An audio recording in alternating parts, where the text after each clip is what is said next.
what is happening in the network marketing space right now, as far as your opinion is like, just from your perspective, because I would trust your perspective over anybody else when it comes to this topic. And what do you think is might be broken in network marketing, if anything, uh, that we might need to look at fixing or repairing? Yeah. Well, I love having conversations with you, Bernie. Him and I will voice message each other on like different topics on the profession, which is just fun, like just collaborating and what do you see or do you agree with this or what about that as you go? But we've got a great weeding out season right now, and that's Mhm. normal. Models have to evolve. I mean, we go all the way back to, let's just go fast. We'll go through this quickly, but it was about 2015, 16 with the whole VEMA and FTC and shuts them down. And everyone panics, right? Because recent bad news makes everyone feels like this is a trend, even if it isn't a trend. So they felt like everyone could be shut down if they don't have enough customers. When in reality, product-based companies that were larger, it just didn't happen very often. I mean, it was like never happened, but it happened with them. So everyone thinks it's going to happen to them. So from that, everyone shifted to this customer based model. When I say everyone, most just started, we got to have more customers, a higher ratio of distributors to customers, which old school network marketing, I remember in 2008, it was like, if they want to be a customer, don't even bother. It's not worth your time. Like that was most companies. Like it was just crazy. It was money, money, money. You have a great product, but just focus on the money, money, money, business, business. So that was a great evolution. Then Amazon comes along with Amazon Prime, and everyone's like, why am I clicking multiple times on your website? Why is my product not showing up the next day? Why am I paying for shipping?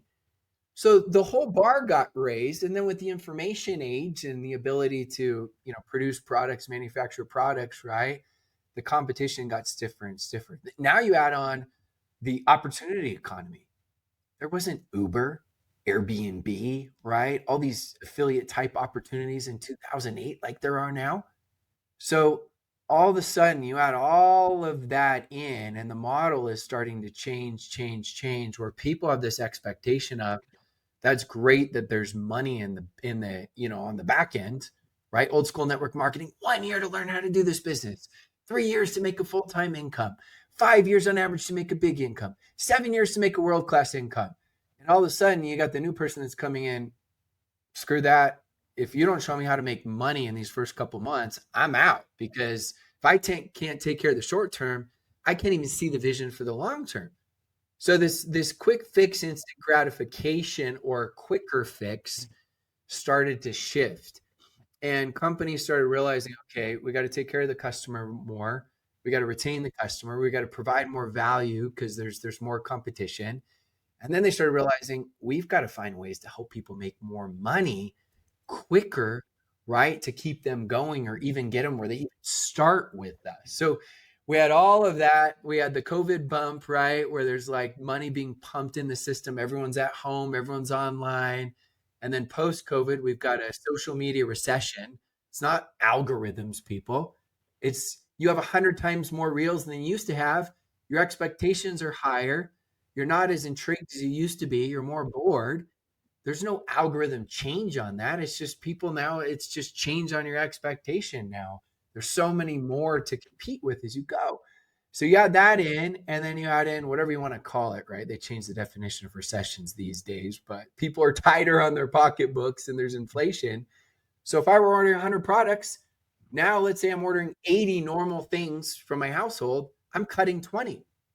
Does your company make the cut? Because if you're not providing enough value, I'm cutting you from my budget because everything's tighter right now. And so, because of that, we see this huge shift where a lot of companies, right, have struggled. We've seen a lot of leaders and teams struggle, but we also are Yeah. seeing a great emergence of people that are creating new things because it doesn't take money to make money, it takes creativity to make money. And when you're in the dip, everyone starts getting creative of what do we need? What don't we need? I'm sure you guys have done the same thing with your guys' teams. Like, are we paying too much here? Not enough here. What should we invest more in? Like you get hungrier, you get smarter, you get more creative as you go. So we could spend like an hour on this, Mhm. but that's like a short 5, 6 minute, deep dive on it. Yeah, I think People need to realize that network marketing companies are just like any other business. They can be mismanaged. Cash flow can be mismanaged. Assumptions that they made that don't come true end up biting them in the ass. It's like they're run by human beings. What advice would you give network marketers when it comes to who they choose to partner with as a company? Like what do you look for? Because, you wanna choose a company that not only has great products, great comp plan, but also great management and leadership so that you mitigate this risk. That risk will never, like, be completely absent, but what do you recommend in that scenario to look out for? Because I think that's especially for professional network marketers who may be in this situation where they need to look for a new home, what would you look for? Yeah, it's a question I used to get once every 2 or 3 weeks. Now I probably get private conversations 3 times a week. And I always keep confidence, right? Because I've just found it's the easiest way where you just don't tell one person anything they say and you don't have to worry about it. I tell them, don't give me the blame or the credit. I never suggest a company. I try to ask a good series of questions. The most important thing by far, and it's not even close, is who is or who are the owners? It's not even close. Like, inevitably, you're going to go through storms, but the captain is going to be able to navigate through the storms. So, sure, some owners are going to tell you what you want to hear, but listening to them and at least hearing what the vision is, how excited they are about network marketing, what their experience is about network marketing, all these things make a difference to at least help. So you do your best to figure out who is at the helm. This is not all companies, but when we really look at the companies that have gone down, and I'm generalizing, not everyone, but the majority are private equity companies. And private equity typically, not venture capitalism. Venture capitalism is more like they're invested in you long term, right? Oftentimes more at the beginning.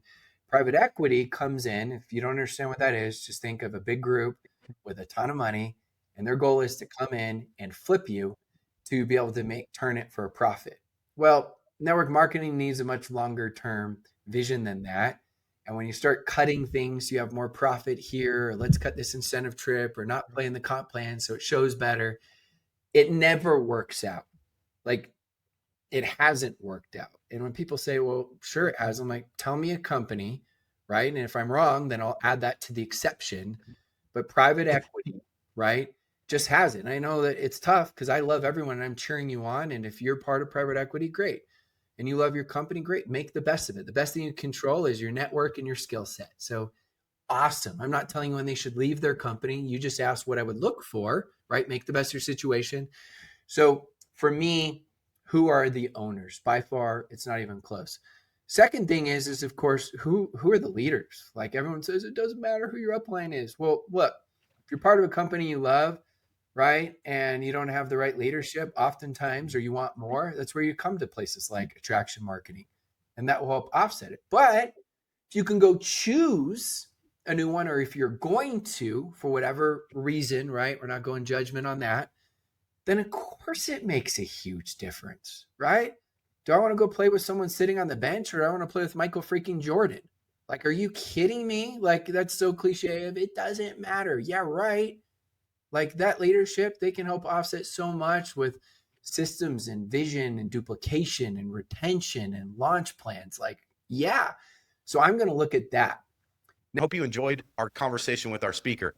I want to just remind you, if you are ready to stop chasing people and start having people chase you, if you're tired of all the spammy, scammy conversations all the time, you are invited to grab our free 5-day digital bootcamp that will teach you how to attract the right kind of people, create the kind of influence so you can start enrolling those 3 to 7 customers each and every single week. And you can get that at the link below, or you can go to attractionmarketing.com/YouTube.